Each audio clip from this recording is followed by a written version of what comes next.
Ceux qui veulent aujourd'hui diviser ou séparer le Katanga, ils visent quel espace?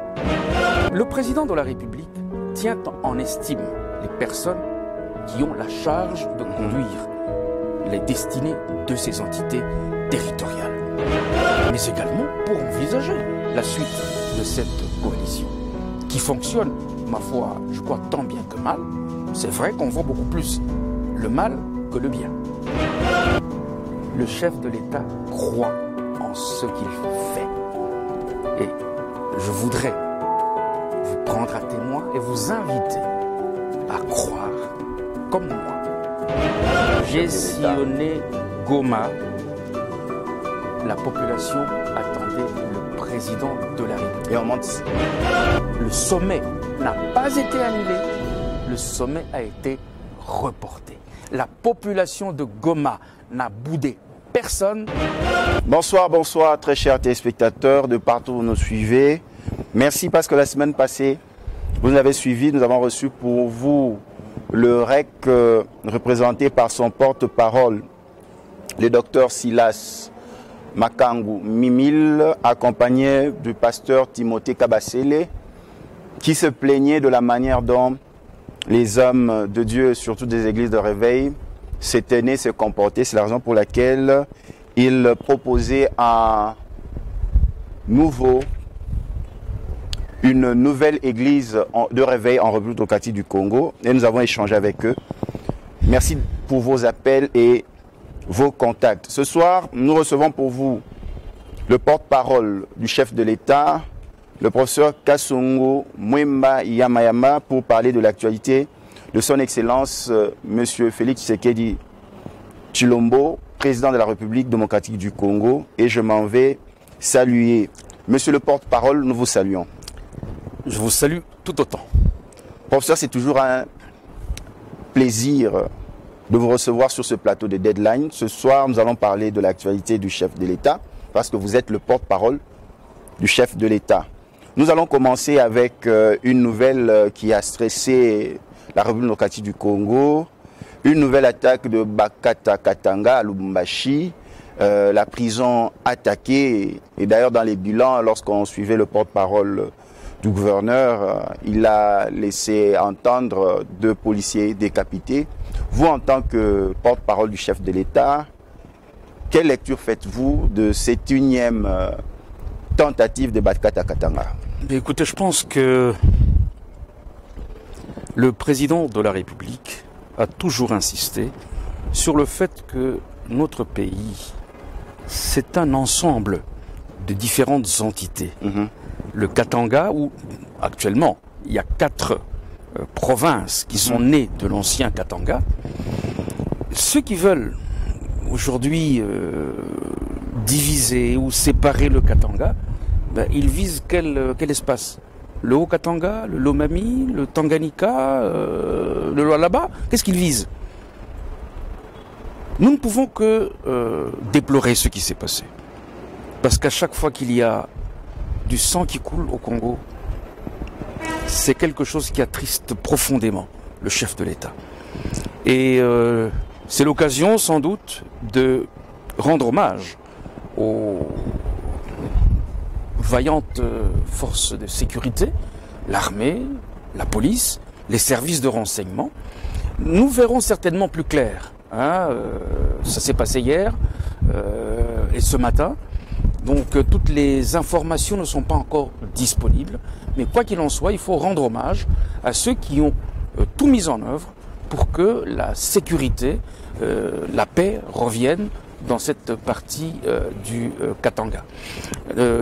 Ce qu'il faudrait également dire, c'est que ces velléités, ça commence à tourner véritablement comme une sorte de mascarade. On ne comprend pas quelle est véritablement la visée. Est-ce juste pour faire parler de soi? Est-ce juste pour déstabiliser? Mais déstabiliser quoi? Déstabiliser qui? Quel est l'objectif final? Parce qu'aujourd'hui, je ne connais pas beaucoup d'originaires de cette province, de personnes sérieuses qui pensent véritablement à l'indépendance du Katanga.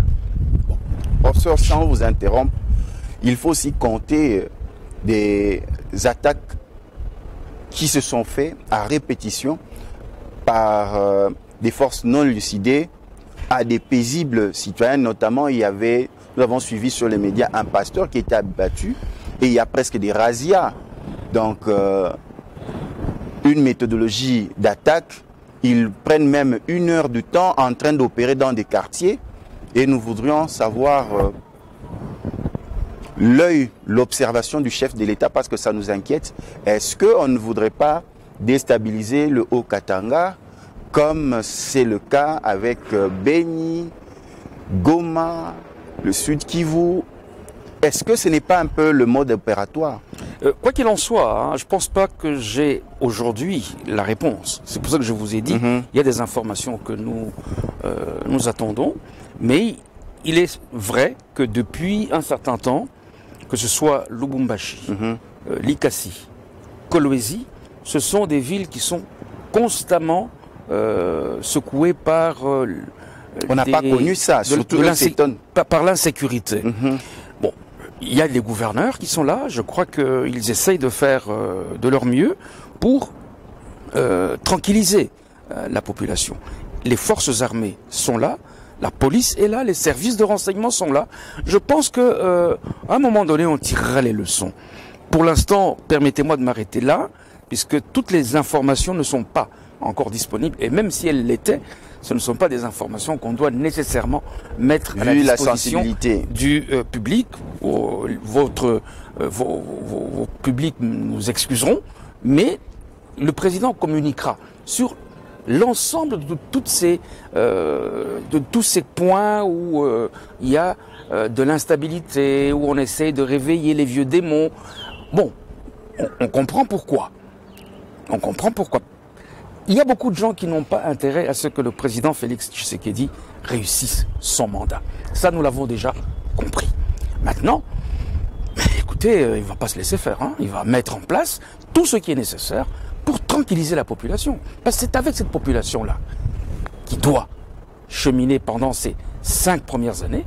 Et c'est avec ces populations-là qu'il compte aller au-delà de ces 5 ans du premier mandat.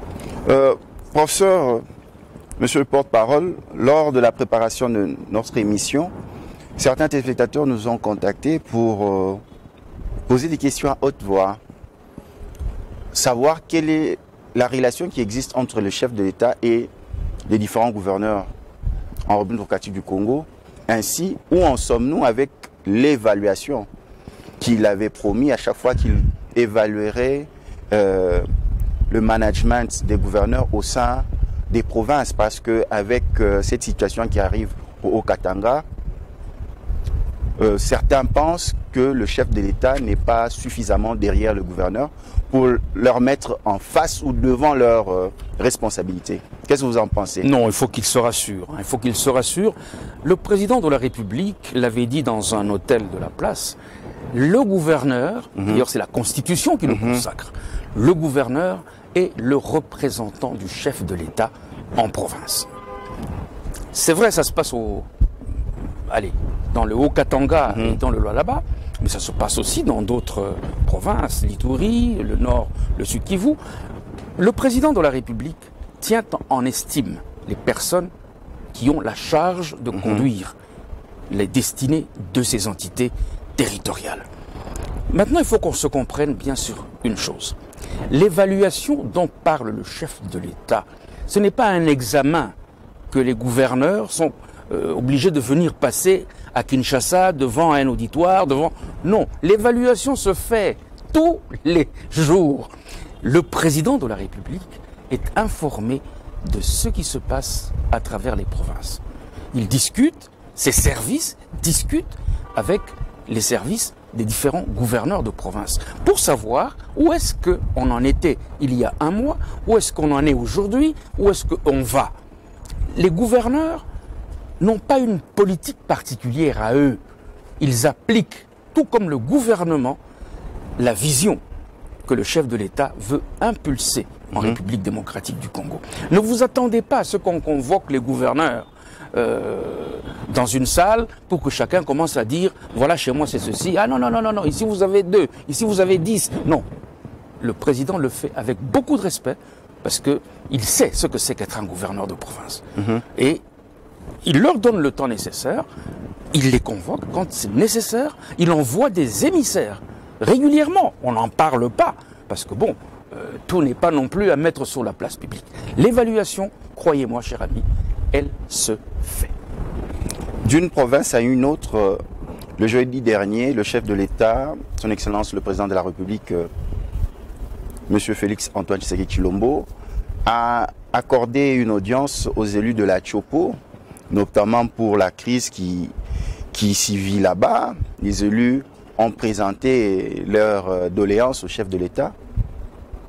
De quoi s'agit-il? Donc il faudrait par exemple que les élus de chaque province puissent aller voir individuellement le chef de l'État pour présenter la situation de leur province. Mais je viens de vous dire que les gouverneurs de province, ils représentent le chef de l'État. Par exemple, à la Tchopo, on a vu des élus... Quoi de plus normal, oui. Quoi de plus normal que les élus, qui sont l'émanation de la population, puissent solliciter et obtenir du chef de l'État qu'ils exposent leurs problèmes.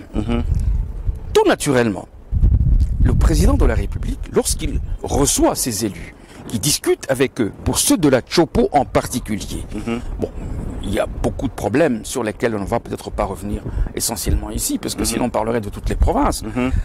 Le chef de l'État va donner un certain nombre d'orientations au gouvernement central.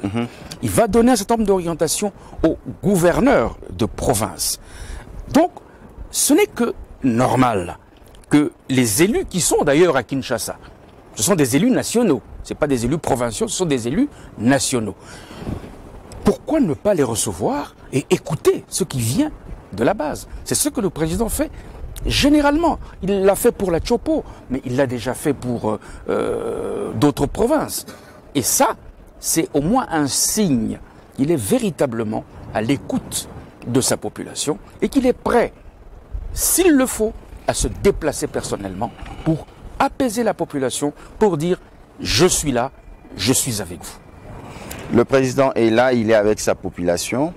Nous recevons dans votre programme Deadline, monsieur le porte-parole du chef de l'État, le professeur Kasongo Mwemba Yamayama. Avec lui, nous échangeons ce soir sur l'actualité du chef de l'État. Rencontre du président de la République, son Excellence Félix Tshisekedi, avec le sénateur à vie Joseph Kabila. De quoi ont-ils parlé? Et la rencontre était initiée par qui? Est-ce c'est le président de la République qui a convoqué le sénateur à vie? Est-ce pour aplanir certaines divergences ou bien certaines nominations? Monsieur le porte-parole, voici les différentes préoccupations des téléspectateurs. Si vous pouvez nous répondre par rapport à cela. Vous parlez de convocation.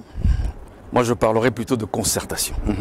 Je crois que vous l'avez déjà vu, pour le président de la République, c'est nécessaire que lui, étant issu d'une mouvance particulière, l'opposition en l'occurrence, ceux qui sont dans la coalition viennent aussi d'une autre tendance politique. C'est normal que les chefs de file de ces deux grands mouvements puissent discuter lorsque surtout il y a des remous, des incompréhensions,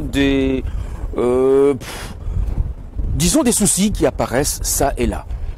Je pense que toutes les questions concernant la marche pacifique, la marche de notre pays ont été passées en revue. Vous avez cité quelques points. Il est évident que les deux entités doivent se rencontrer pour discuter, pour échanger. Une coalition, ça fonctionne pas. C'est pas une machine qui est totalement, comment dirais-je, huilée depuis. Non, la coalition est en affaire depuis un peu moins d'un an et quelques 2 mois.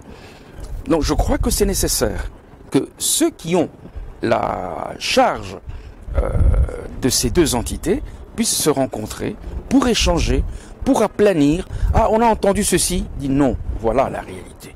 Il paraît que non, voici la réalité. Parce que le problème du Congolais, c'est quoi? C'est que le Congolais invente des situations, même quand elles n'existent pas.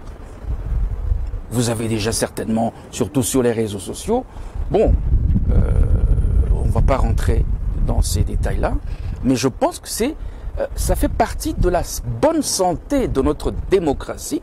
Il est normal que le président de la République, son Excellence Félix-Antoine Tshisekedi, rencontre son prédécesseur, Joseph Kabila Kabange, qui est à la tête d'une grande formation politique, d'une grande plateforme politique, pour apaiser quand c'est nécessaire, pour mettre les choses au point quand c'est nécessaire, mais également pour envisager la suite de cette coalition, qui fonctionne, ma foi, je crois, tant bien que mal.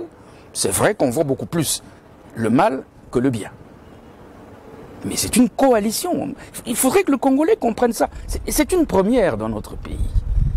C'est pas d'un claquement de doigts que les choses vont sortir du ex nihilo, du néant. Non, on doit discuter. Est-ce que nous sommes toujours sur la même longueur d'onde? Est-ce que nous sommes toujours sur les rails?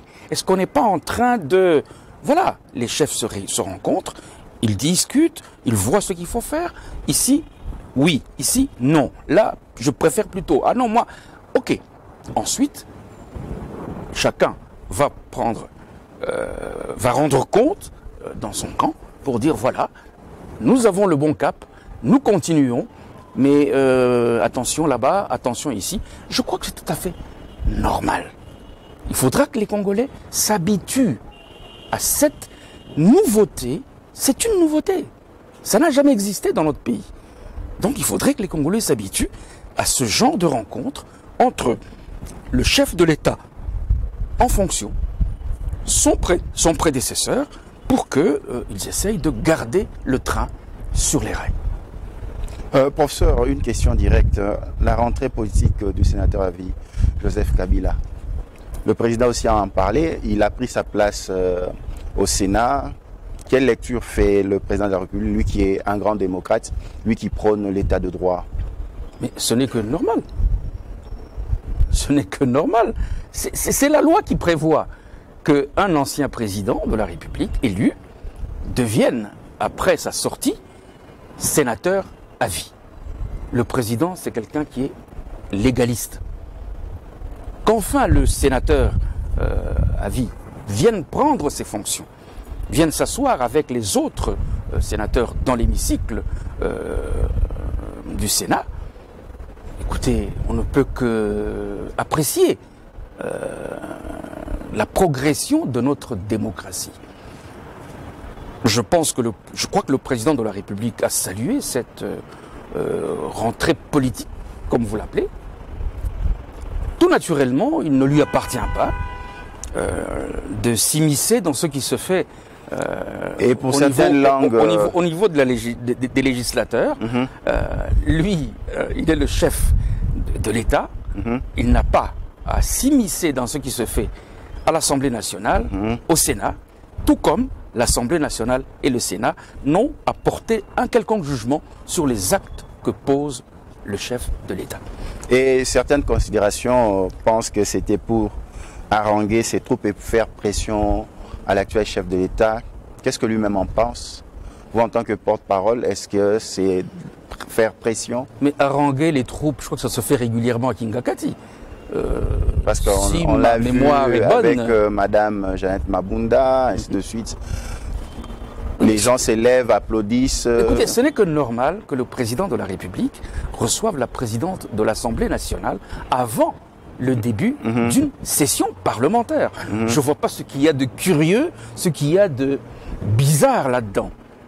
Le président, et c'est je crois la deuxième ou la troisième fois qu'il le fait, il a reçu la présidente de l'Assemblée nationale. On a fait le parcours de ce que sera cette session parlementaire. Maintenant, est-ce qu'il faut y voir faire une relation avec la venue du sénateur à vie? Le sénateur à vie, sa place est au Sénat. Je ne vois pas pourquoi on doit en faire un plat. Ce n'est que normal qu'un sénateur soit au Sénat. Pourquoi voulez-vous que le président s'y intéresse tout particulièrement? C'est vrai qu'il a dû se rendre compte que, tiens, d'ailleurs je pense qu'il devait être informé que le sénateur à vie participe pour la toute première fois à une session parlementaire. Ça s'arrête là. Il n'a pas à commenter. Je vous ai dit que le président de la République n'a pas à commenter ce qui se fait dans les deux chambres.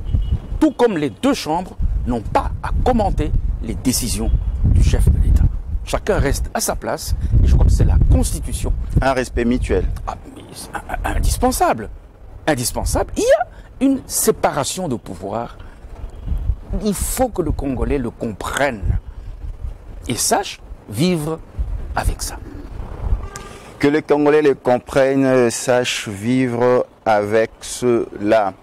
De partout où vous nous suivez, vous êtes dans votre nouveau programme de Deadline. Nous recevons pour vous Monsieur le porte-parole du chef de l'État, le professeur Kasongo Mwemba Yamayama. Avec lui, nous sommes en train de faire le tour de l'actualité du chef de l'État parce que lui, il ne fait que porter la parole du chef de l'État. Le président de la République a participé à la 75e Assemblée générale des Nations Unies. Ensemble avec monsieur le porte-parole du chef de l'État, nous allons épingler quelques grandes lignes de ses propos. Premièrement, une allocution par vidéoconférence, parce que souvent ça se faisait en présentiel.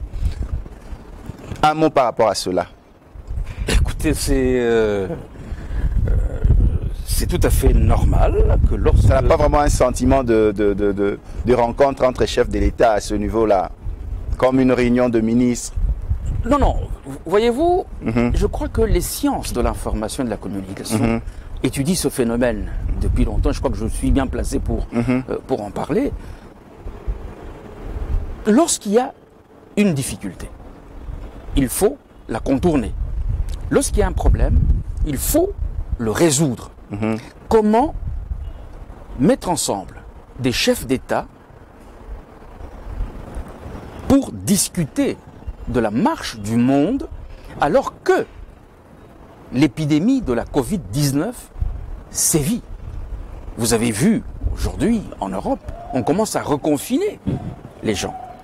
Alors, comment amener des chefs d'État, et vous savez que quand un chef d'État, un président de la République se déplace, il ne se déplace pas seul. Vous imaginez un peu toutes ces délégations au siège des Nations Unies à New York. En cette pandémie, il fallait trouver un autre système, il fallait trouver un autre moyen que chacun puisse exprimer ce qu'il a à exprimer. C'est vrai, il n'est pas physiquement à New York, mais il le fait par visioconférence. Je pense que c'est un mode de communication qui va de plus en plus prendre de la place. Parce qu'aujourd'hui, nous parlons de la Covid-19 qu'il fallait contourner par ce moyen-là. Qu'est-ce que l'avenir nous réserve? Dieu seul le sait. Mais c'est un moyen qui va de plus en plus s'imposer. Aujourd'hui, chez nous, nous avons des conférences, les réunions du Conseil des ministres qui se tiennent par visioconférence. Donc, ça va être un mode de vie et de communication qui va entrer en place. Ce que le président dit depuis son bureau, ce que le président français, ce que le président russe, ce que le président américain dit depuis son bureau par visioconférence, en quoi c'est différent de ce qu'il aurait dû du haut de la tribune des Nations Unies. C'est vrai, la solennité n'y est peut-être pas. Mais bon, on perd quelque chose, mais pour gagner quelque chose. Moi, je crois que il faut que les gens apprennent à vivre avec ça. Nous allons le vivre probablement pendant encore un certain temps, le temps qu'on puisse protéger. Et là, il s'agit de protéger des chefs d'État. ne faut pas les exposer inutilement à ce virus, mais l'essentiel, c'est le message qu'il délivre. Et le président de la République, puisque vous me posez la question, a parlé de thèmes extrêmement importants. La Covid-19 a appauvri pratiquement toutes les économies du monde. Il n'y a aucune économie qui va sortir intacte, indemne de cette épidémie. Les grandes économies du monde ont mis le genou à terre. Quand j'entends certains se gausser de le franc congolais qui a perdu de ça. Attendez, je crois que il faut parfois être honnête. Il faut parfois être honnête. La République démocratique du Congo subit de plein fouet cette épidémie qui frappe le monde entier. Et mais la crise, professeur, de la RDC économique a commencé avant la Covid-19. Elle a été accentuée par la Covid-19. D'où l'appel du chef de l'État, puisque nous sommes sur son discours aux Nations Unies, l'appel à l'allègement de la dette. Cette solidarité qui est supposée lorsqu'on est dans une grande organisation comme l'Organisation des Nations Unies, elle doit se traduire dans les faits, elle doit se traduire dans les réalités. Et ici, le président de la République réclame simplement que les bailleurs de fonds comprennent la situation de nos pays et allègent nos difficultés, notamment en allégeant la dette. Le président de la République a abordé, je crois qu'il y avait 9 thématiques qu'il a abordées dans son discours. On ne va peut-être pas tous les énumérer. Il est revenu sur la crise dans l'est du pays. Oui. Pour lui, la paix, c'est quelque chose qui n'a pas de prix. On doit arriver à restaurer la paix dans notre pays. Et pour ça, tous les sacrifices sont nécessaires. Et le chef de l'État s'y est engagé. Vous avez parlé tout à l'heure ici du séjour qui aurait dû se faire à Goma pour des raisons d'agenda, notamment liées à cette grande assemblée ordinaire des Nations Unies, la 75e. Le chef de l'État n'a pas pu faire le déplacement de Goma comme il le souhaitait pour aller tranquilliser nos populations, leur donner un peu plus d'espoir, pour leur dire « je suis avec vous, nous travaillons à ce que la paix revienne ». Mais le président dit quelque chose de fondamental. Derrière ces groupes armés, il y a des personnes physiques, il y a des structures qui sont connues. Et il dit quoi, le président de la République? Aidez-nous à neutraliser ceux qui financent et qui se financent à travers ces mécanismes, parce que ces mécanismes ont lieu là où on tire des ressources naturelles. En fait, c'est une guerre qui se nourrit de ces matières premières qui sont illicitement tirées du sol et du sous-sol congolais.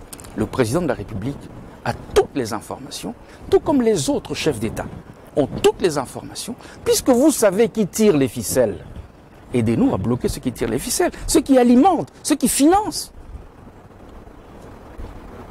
Parce que tant que ceux qui financent sont dans vos palais, tranquillement, en Europe, aux États-Unis et ailleurs, mais ils continueront tranquillement à tirer les ficelles, mais ce sont les Congolais qui vont le payer par leur sang, qui vont le payer par leur vie. Voilà un appel extrêmement important. Le président de la République s'est également intéressé à la question de la femme. Surtout de la femme qui est victime de ces guerres, qui est victime de ces conflits que le Congolais n'a pas cherché à avoir. Il est vrai que les Congolais, il y a certains fils de ce pays qui sont englués jusqu'au cou dans ce complot contre leur propre pays. le président de la République met également la responsabilité sur ceux de nos compatriotes qui sont dedans. Mais comment protéger les êtres vulnérables? La femme, la fille, la jeune fille, qui sont généralement les premières victimes de ces conflits. Le chef de l'État a voulu attirer l'attention particulière de la 75e Assemblée générale ordinaire des Nations Unies sur les efforts que le Congo consent. Mais il aimerait bien que cet effort-là soit accompagné par la communauté internationale. C'est peut-être ici le moment de souligner l'effort exceptionnel que produit un enfant du pays, le professeur Dr Mukwege, dans son hôpital de Panzi, et de saluer ce travail extraordinaire. Mais il n'y a pas que Panzi. Les femmes, les jeunes filles sont victimes de ces conflits à travers le pays. C'est-à-dire qu'il faudrait qu'il y ait 50, 100 Panzi. Et c'est un appel que le chef de l'État lance à tous ceux qui ont un peu de moyens pour songer à protéger davantage les êtres vulnérables qui sont les premières victimes de ces conflits. Enfin, le chef de l'État a parlé de la restructuration des Nations Unies. C'est un système qui date des années 40. Aujourd'hui, est-ce que vous trouvez normal tout un continent soit exclu lorsqu'il s'agit de décider des choses au Conseil de sécurité des Nations Unies? C'est impensable au XXIe siècle. Très chers téléspectateurs, vous nous prenez de court. Nous recevons pour vous monsieur le porte-parole du chef de l'État, le professeur Kasongo Mwemba Yamayama. Nous sommes en train de passer en revue l'actualité du chef de l'État. Là, nous étions sur la question de la 75e Assemblée générale des Nations Unies. Chacun a fait la lecture de la collocution du chef de l'État. Et aussi, il a fait allusion aux réformes entamées en République démocratique du Congo. Lui-même, le président de la République, quel bilan lui fait-il de ces réformes dans son propre pays? Les réformes sont en cours. Je crois qu'il faut se méfier des bilans que l'on fait. Bon, c'est tout à fait normal qu'on fasse une évaluation. Et que ce soit sur le plan de l'assainissement des finances publiques. Un sérieux parce problème. Parce qu'on dit que l'argent, c'est le nerf de la guerre. Nous nous plaignons beaucoup. Mais nous qui nous plaignons, parfois nous participons au saignement des finances de l'État.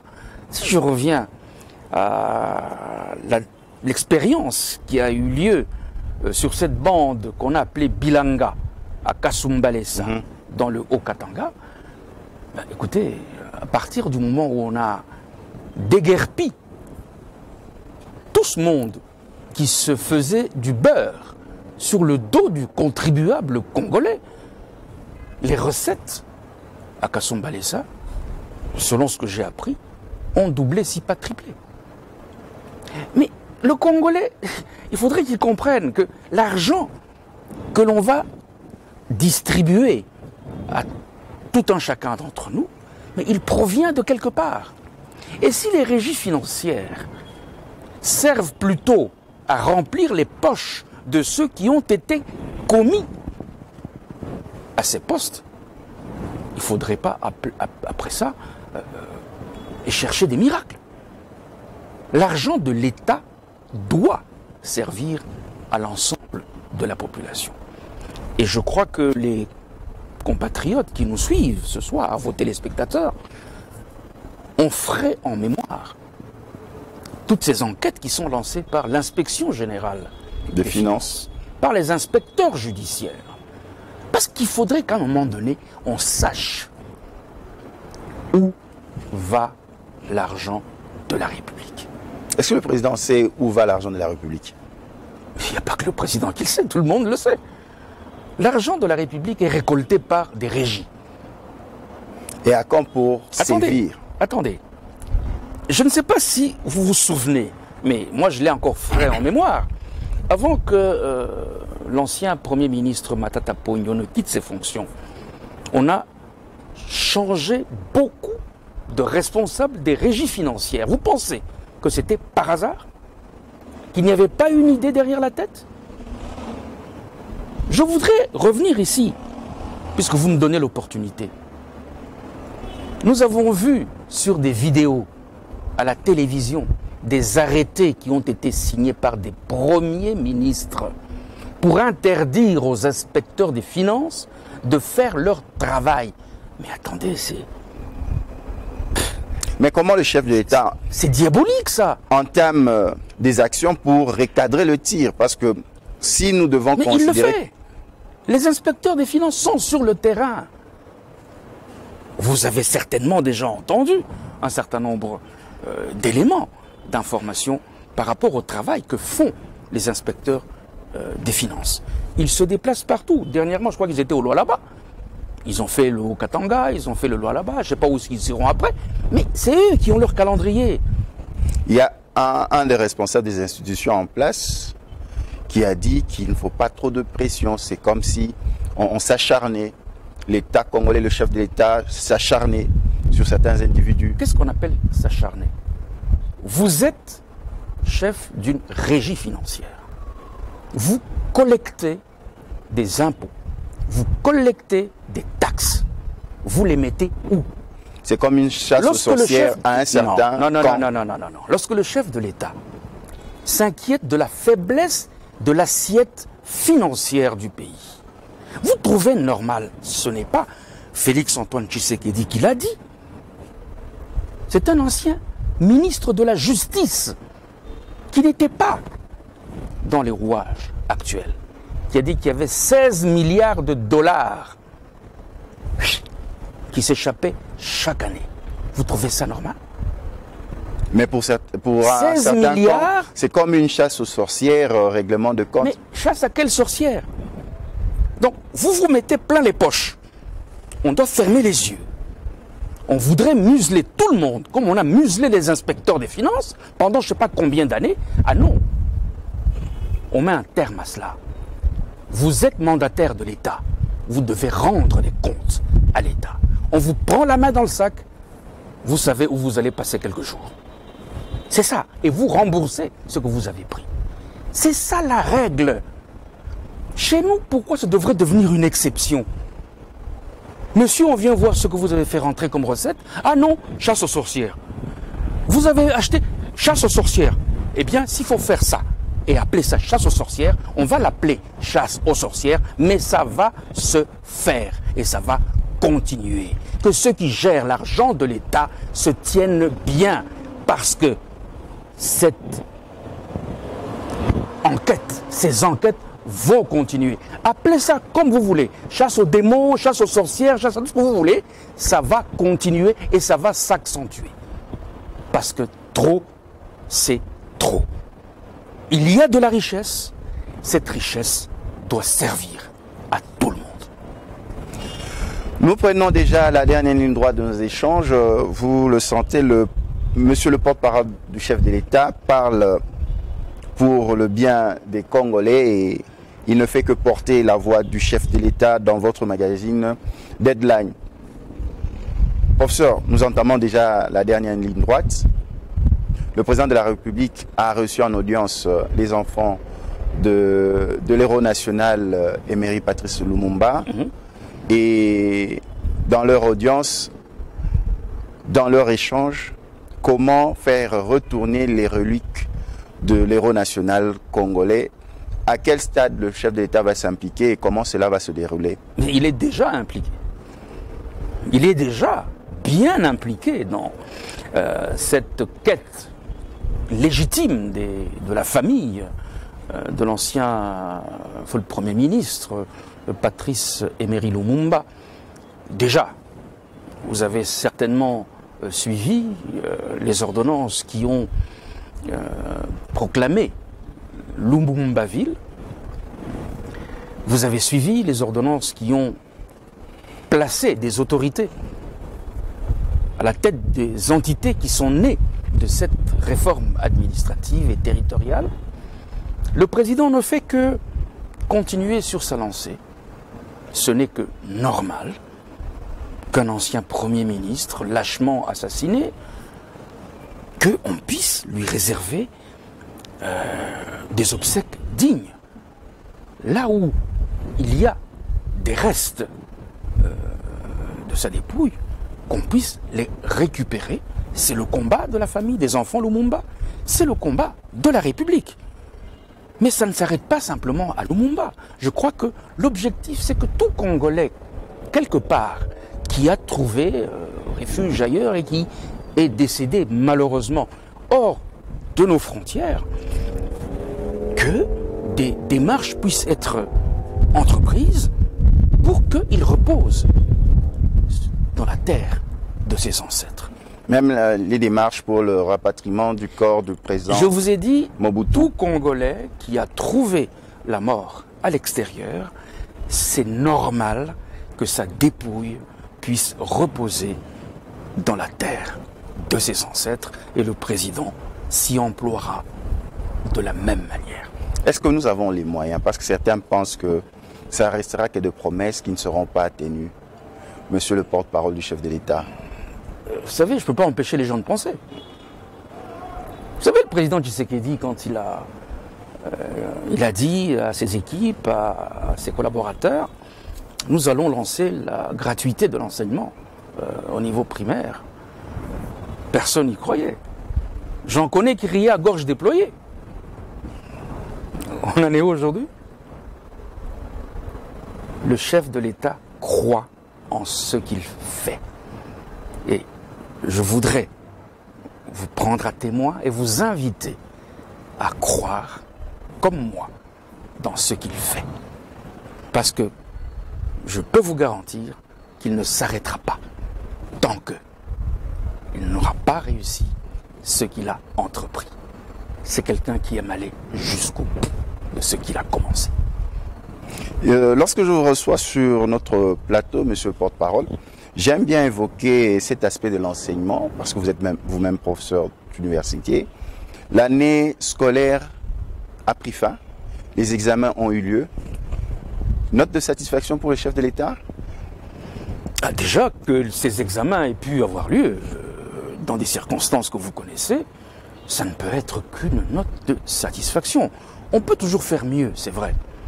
Et là, le Conseil des ministres a décidé que la rentrée, ce serait pour le mois prochain. Tant mieux que nos jeunes gens puissent reprendre le chemin et de l'école primaire et secondaire et des universités. Mais n'oublions pas que la Covid-19 n'a pas disparu. Donc c'est aux responsables des différents secteurs, de l'enseignement primaire, de l'enseignement secondaire, de l'enseignement universitaire, aux responsables territoriaux gouvernementaux, de prendre toutes les mesures pour que nos enfants qui vont aller chercher le savoir le fassent avec toutes les précautions pour leur santé. La balle est dans le camp de ceux qui auront à gérer ce dossier, mais c'est faisable et je pense que ça va se faire. Mais vous ne voyez pas que nous allons revenir dans la nouvelle année scolaire et académique avec les mêmes problèmes? Parce qu'il y a la crise financière qui bat son plein, économique, la situation de l'enseignant, la prise en charge du secteur de l'enseignement par l'État parce qu'il y a la gratuité. Est-ce que les mêmes causes ne vont pas produire les mêmes effets à très bientôt, au mois d'octobre? Nous sommes pas encore en octobre. Ce sont des questions qui sont fondamentales et on les affronte avec beaucoup de rigueur et avec beaucoup de sérieux. Les nouvelles unités, comme on les appelle dans l'enseignement primaire et secondaire, sont en train d'être payées et il y en a qui sont programmées pour le dernier trimestre. Ce sont des choses auxquelles on ne croyait plus. Mais aujourd'hui, c'est une réalité. Nous allons faire avec les moyens dont nous disposons. Dans la mesure du possible, on va compter sur l'aide de nos amis. Mais nous comptons d'abord sur nous-mêmes. Et comme on dit, c'est vrai, et c'est regrettable en même temps de le dire, même la plus belle femme ne peut donner que ce qu'elle a. C'est vrai que notre assiette financière n'est malheureusement pas aussi grasse qu'elle devrait l'être, d'où précisément ces efforts pour accroître les recettes de nos régies financières. Donc vous voyez que le tout est imbriqué. Lorsque nous laissons ceux qui gèrent les régies financières jouer avec l'argent de l'État, mais on se plaint que l'enseignant n'est pas payé.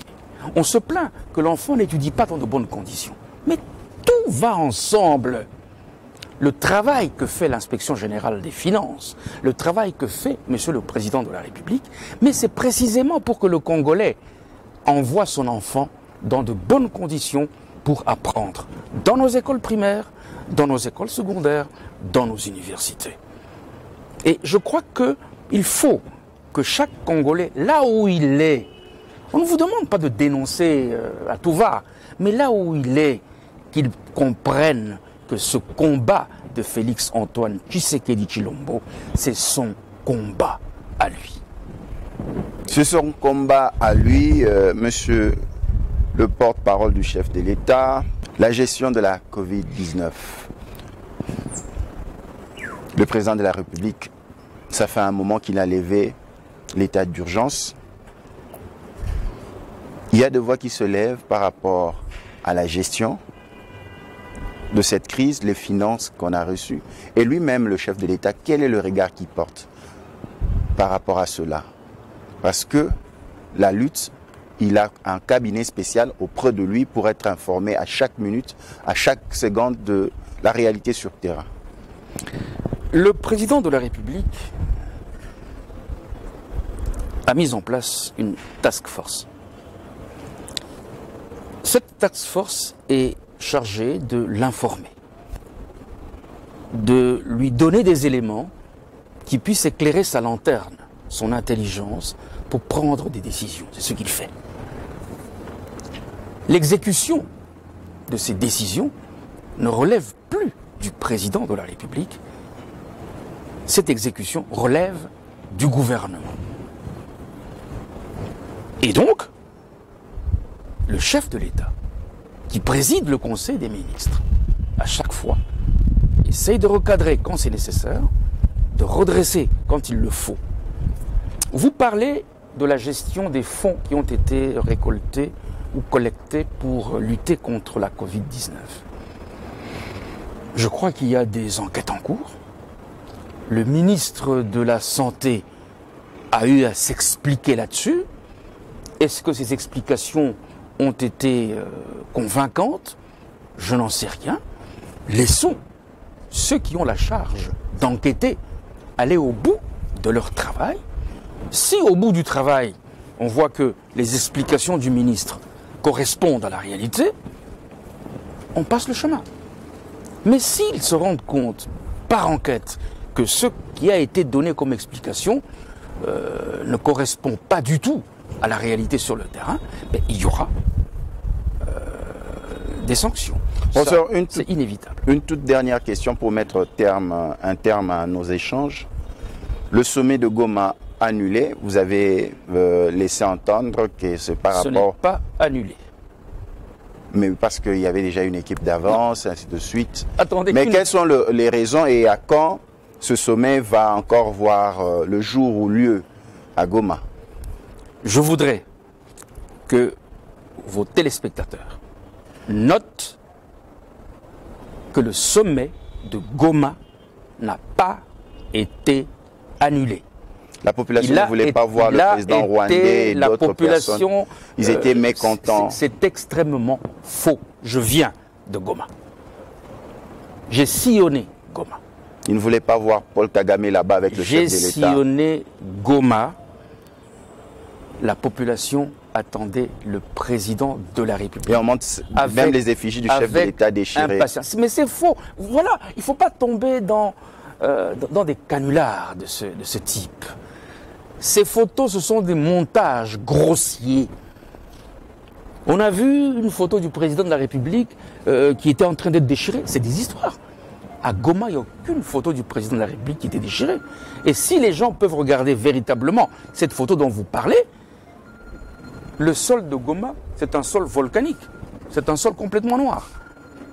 Or, ce sol-là, il ressemble beaucoup plus à un sol du côté de Lualaba, Katanga, Lubumbashi, Likasi, Kipushi.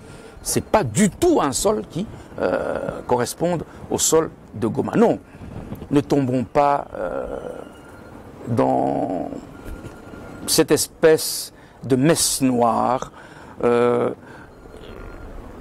Pourquoi voulez-vous que les gens de Goma désobéissent ou soient en déphasage avec une décision du chef de l'État qui est du reste en leur faveur? Parce que ce sommet doit se tenir.